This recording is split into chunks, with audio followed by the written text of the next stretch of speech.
Hey, good morning, everyone. It's been a few minutes since I've been with you in the morning, and one, I don't know if everybody who watches knows, but my sister passed away uh, recently, and I've had a lot of outpouring and support. Marky and I both have, and it's been we've been really thankful and really excited for the support that we've gotten because it just shows the community of God and God's people really coming together in times when we need them.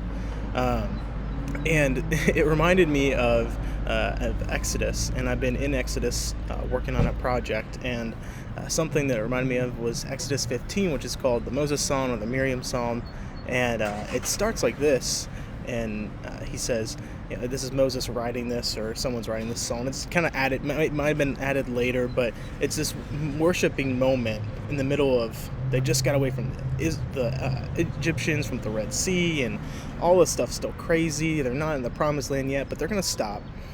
And Moses writes a song, puts a song in here. It's like, and I will sing to the Lord, for He is highly exalted.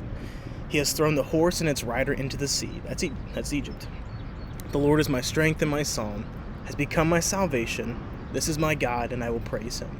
My Father's God, and I will exalt Him. The Lord is a warrior. The Lord is His name. Yahweh is thrown in here a bunch of times because that's when God identified Himself as Yahweh before and brings Him up into this moment as well. So what really this speaks to me, and what I'm kind of been sitting with recently, is God's people moving heavens and earth for each other, and knowing that we can worship God in this moment, and we can worship Him in community, even when there's mourning and sadness. And I love the last line of this. It's in verse 18, and it talks about how and the Lord will reign forever and ever. And there's a psalm that I think I've said this before, but it just continues just pour out this idea of through death, through life, God's going to continue to reign, and God's people are going to continue to be community with one another.